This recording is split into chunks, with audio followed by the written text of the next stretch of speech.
पाडू नको ना धक्का लावू नको इकडे तर आता आपण काय करूया तर आता आपण बाळाची ओळख करून घेऊया. आपलं बाळ तर फक्त 2 महिन्यांचं आहे. ती कसं काय आपल्याला तिच्याबद्दल सांगणार. मग आपण असं करूया की गेल्या 2 महिन्यापासून आपलं बाळ ज्यांच्या सहवासात वाढलंय, सहवासात राहिलंय, खेळलंय, आपण त्यांनाच विचारूयात की त्यांना हा सहवास कसा वाटलाय ते, त्यांच्या आयुष्यामध्ये नक्की बदल काय झालाय ते. तर पहिलं आपण कोणाला विचारायचं बरं? आजी आजोबांना. नक्कीच आपण आजी आजोबांना म्हणजे छाया आजीला नक्की पहिल्यांदा विचारूया की तुला कसं वाटतंय की तुला नात आली आणि तिच्यामुळे तुझं आयुष्य कसं बदललंय ते. आत्या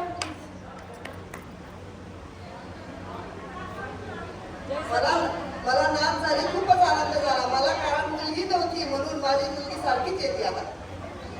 मला खूप खूप आनंद झाला मला नात झाली म्हणून. जय सद्गुरू.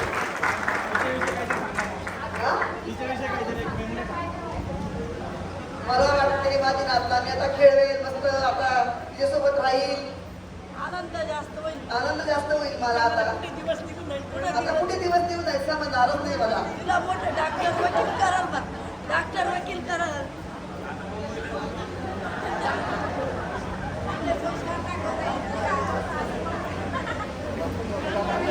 नक्कीच आपल्याला कळत आहे की आजीला खूप जास्त आनंद झालेला आहे की जशी ती बोलली तिला मुलगी नव्हती आणि आता ती तिच्या नातमध्येच तिची मुलगी बघणार आहे. सो आता आपण नंतर जाऊयात आजोबांकडे, शिवराम आजोबांकडे. प्लीज आजोबा तुम्ही पण सांगा तुमच्या आयुष्यात काय बदल झाला, तुम्हाला नात मुळे तुमचा कसा दिवस. हॅलो. आदिशक्ती आराध्य आमची एकविरा मातेच्या कृपेने व श्री स्वामी समर्थाच्या कृपेने तसेच गणपती बाप्पा मोरया यांच्या आशीर्वादाने आमच्या कुळात एक चिमुकलेशा बाळाने जन्म घेतलेला आहे. तर त्याबद्दल आम्ही खूप खूप आनंदी, कारण आमच्या मुलाने तर 25 ते 50% जशी मुलगी असते त्यांचा प्रेम आम्हाला द्यायची कोशिश केलेली आहे त्यांनी भरपूर. परंतु आमची सून जेव्हा आम्हाला घरात आली त्यावेळेस 75 ते 100% आम्हाला मुलीचा सहवास काय असतो, मुलीचं प्रेम काय असतं तेव्हा आम्हाला कळालं. परंतु आता नवीन चिमुकला आल्यामुळं आम्हाला इतका आनंद होतोय की आम्ही ते सांगू शकत नाही, कसं व्यक्त करावं ते समजत नाही. त्याच्यामुळे आम्हाला एकदम आनंदाच्या उत्साहात डोळ्यात अश्रू येण्यासारखं होऊन गेलेलं आहे. ते बोलू शकत नाही कसा आनंद व्यक्त करायचा. तर आम्ही एकदम चांगल्या पद्धतीने आणि चांगल्या याच्याने तिचं संगोपन करू आणि तिच्याशी 100% म्हणजे वेळ तिच्याबरोबर देऊ हीच आमची अपेक्षा आहे. थँक्यू. जोरदार टाळ्या होऊन जाऊ दे. त्यांनी खरंच त्यांचं मन मोकळं केलंय, त्यांच्या भावना आपल्यापर्यंत पोहोचल्या आहेत. आता आपण जाऊयात नाना नानींकडे. ज्योती आजी तुम्ही सांगा, तुमच्या सोबत ती रोज खेळते, तुम्हाला कसं वाटतं, काय तुमचं. मला नात झाली, मला खूप आनंद झाला आणि तिच्याकडे बघितलं ना की माझं सगळं दुःख सगळं विसरून जाते मी आणि माझा वेळ कसा जातो ते सुद्धा मला कळत नाही. चिमुकल्या पावल्यांनी आली या घरात, आनंदी आनंद झाला सर्वांच्या मनात. चिमुकले पावले, इवले हात, इवले डोळे, इवल्या डोळ्यांनी सर्वांना भावले. विवेक पंत आणि स्नेहलच्या या आनंद सोहळ्यामध्ये काय पाहिजे तुला लावू नको ना असंच खाऊ मला असं लावलं पाहिजे. इवले डोळे सर्वांनाच भावले. विवेक पंत आणि स्नेहल यांच्या आयुष्यातील हा आनंदाचा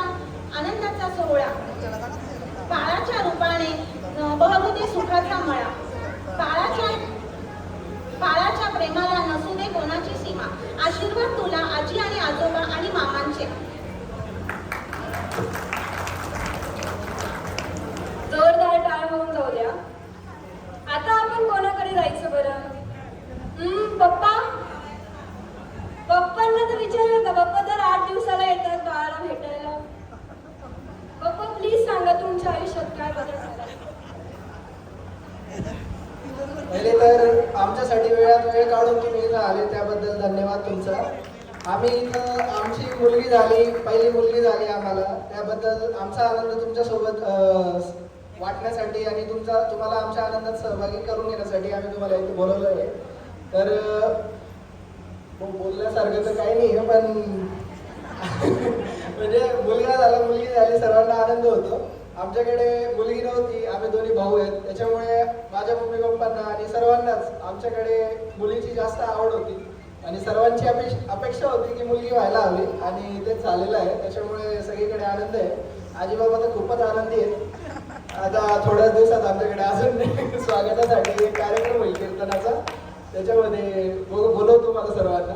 बाकी मला स्पेशली आनंद याच्यामुळे आहे की एक बाप आणि मुलीचं जे नातं असतं म्हणे ते वेगळं असतं आणि ते आम्हाला अजून माहिती नाही आहे, कारण ते आमच्या मम्मीला पण एक मुलगी नव्हती. मला बहिणीची लहानपणापासून खूपच आवड होती, पण बहीण नव्हती मला आणि त्याच्यामुळे आमच्या मावशीच्या मुली ज्या आहेत त्यांच्याशी आमचं खूपच चांगला संबंध आहे.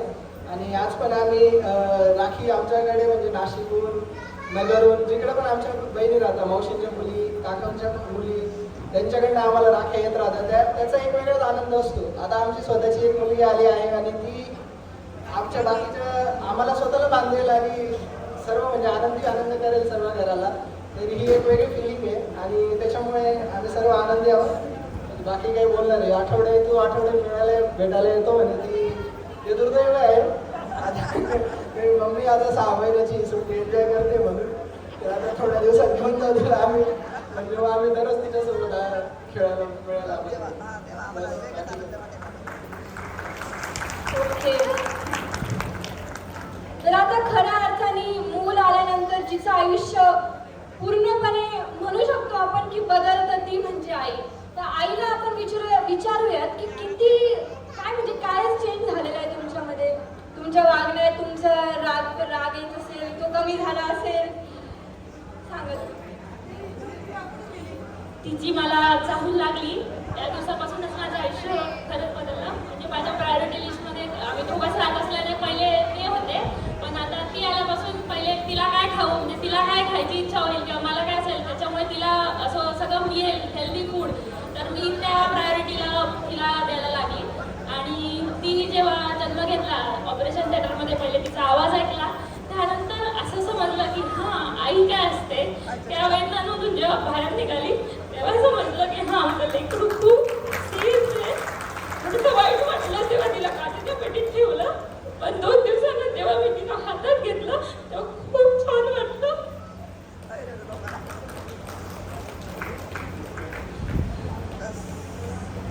एकदा जोरदार टाळ होऊन जाऊ द्या बहिणींसाठी. बहिणी थोड्या भाऊक झाल्या तरी हा क्षणच भाऊक होण्यासारखा आहे की त्यांची मुलगी येते.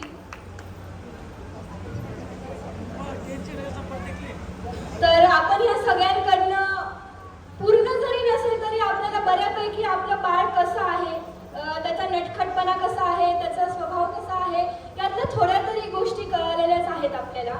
आणि ते जेव्हा मोठं होईल तेव्हा ते फिरताना आपल्याला आपोआपच कळूनच जाईल की आपलं बाळ कसं आहे ते. तर मला असं वाटतं की आता आपण पुढच्या कार्यक्रमाला सुरुवात करूयात, ते म्हणजे नामकरण सोहळ्यासाठी. तर मी आता वहिनींना विनंती करते की तुम्ही सांगा पुढचा कार्यक्रम कसा आहे ते आणि तो कसा पार पडणार आहे ते.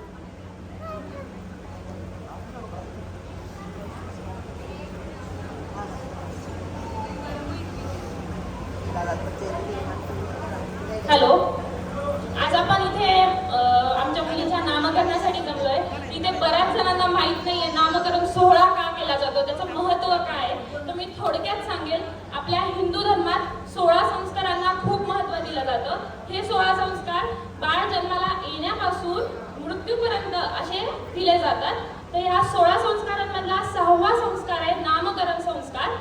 तर त्याच्यातला मी 16 संस्कारांची पण मी थोडक्यात माहिती सांगते. पहिला संस्कार आहे गर्भाधान. गर्भाधान म्हणजे 2 मिनिटं.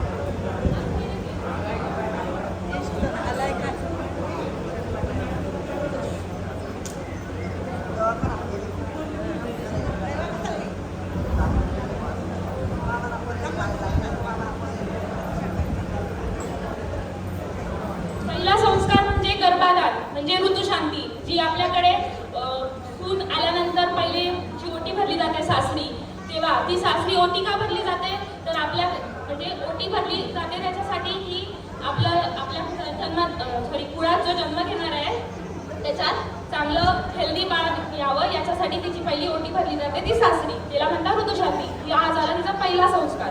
दुसरा झाला पुंसवन. गर्भाधान झाल्यानंतर दुसऱ्या ते 8व्या महिन्यापर्यंत बाळ आणि त्याची आई दोघेही निरोगी राहण्यासाठी हा दुसरा संस्कार केला जातो. तिसरा संस्कार आहे अनावलोकन, म्हणजे तिसऱ्या महिन्यात भरली जाते ती चोरोटी.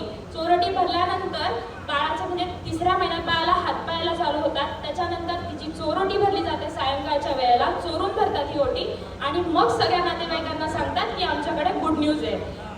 चौथा संस्कार आहे सीमंतनयन. हा 7व्या महिन्यात केला जातो म्हणजेच डोहे जेवण. त्याच्यानंतर 5वा संस्कार आहे जातकर्म.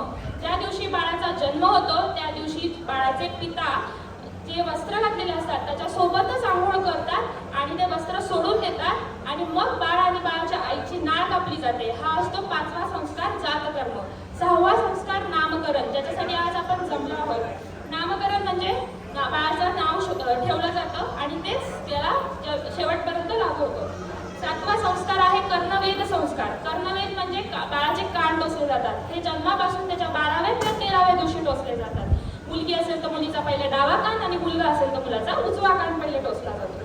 त्याच्यानंतर 8वा संस्कार आहे सूर्यावलोकन. सूर्याचे तेज व ऊर्जा बाळाला मिळावी यासाठी सूर्यदर्शन केलं जातं. हा झाला 8वा संस्कार. नंतर अन्नप्राशन. अन्नप्राशन बाळाचा 6वा महिना चालू झाल्यावर त्याला तांदळाची खीर केली जाते आणि मग त्याला बाकीचं सगळं अन्न दिलं जातं. हा झाला त्याचा 9वा अन्नप्राशन संस्कार. 10वा संस्कार आहे वर्धापन. वर्धापन म्हणजे त्याचा वाढदिवस जो आपण त्याला औक्षण करून ओवाळतो तो त्याच्यावरचा 10वा संस्कार. नंतर असतो चुडाकर्म. चुडाकर्म म्हणजे जाऊळ काढलं जातं. मुलगा असेल तर शेंडी काढली जाते. ते झालं चुडाकर्म संस्कार. त्याच्यानंतर अक्षरारंभ. जेव्हा बाळ 3 वर्षाचे होते तेव्हा एखादा शुभ मुहूर्त बघून बाळाला पहिले ओम पाठीवर लिहायला लावायचा आणि मग त्याला पुढच्या अक्षरांची ओळख करून द्यायची. हा झाला अक्षरारंभ 12वा संस्कार. त्याच्यानंतर असतं 13वा उपनयन. जे बाळाला शक्यतो आपल्या हिंदू याच्यात ब्राह्मण क्षत्रिय वर्णात उपनयन म्हणजे मुंज काढली जाते. हा त्याच्यावरचा 13वा संस्कार झाला आणि हा शक्यतो पुरुषांच्या बाबतीत केलेला जाणारा संस्कार आहे. त्याच्यानंतर समावर्तन. हा गुरुकुलातून जेव्हा तो 16व्या वर्षी परत पालकांकडे येतो म्हणजे पूर्वीच्या पद्धतीत गुरुकुलमध्ये जायचा तेव्हा गुरु हा संस्कार प्रत्येक शिष्याला देतो, तो असतो समावर्तन. त्याच्यानंतर होतो विवाह. विवाह हा ब्राह्मण नातेवाईक आणि अग्नीच्या साक्षीने घेतला जाणारा 15वा संस्कार आहे. आणि 16वा संस्कार आहे अंत्येष्टी. हा जो असतो माणसाचा मृत्यूनंतर दिला जातो, जे आपण दशक्रिया करतो आणि श्राद्ध करतो. हा म्हणजे त्याचा शेवटचा 16वा संस्कार. हा असे हिंदू धर्मातले असे मेन 16 संस्कार आहेत. त्याच्यातला आमच्या बाळाचा आज नामकरण 6वा संस्कार आहे.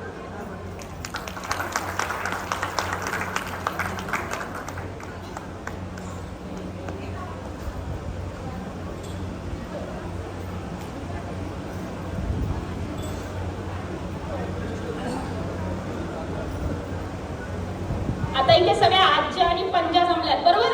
सगळ्यात जास्त मला तर वाटतं आज्या आहे, मावश्या आणि त्या कमी आहेत बरोबर. तर आज्या सगळ्या मिळून एक गाणं म्हणणार आहे, मी म्हणणार आहे आणि त्यांच्या मागे सगळ्या आज्यांनी गाणं म्हणायचं. माझ्यापेक्षा जोरात आवाज आज्या म्हणजे त्यांची प्रायोरिटी आज्यांची जास्त आहे.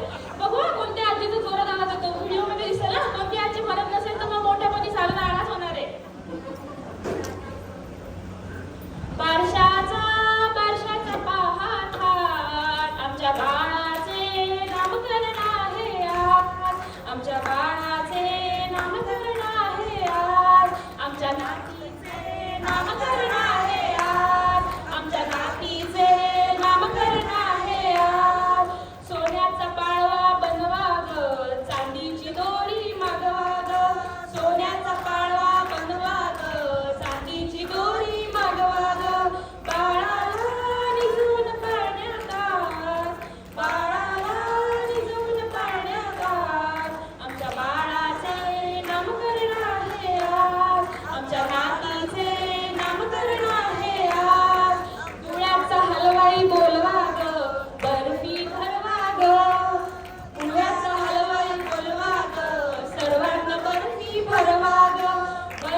माहिती का का माहिती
त्याची त्याला झोप नाही झाली त्याची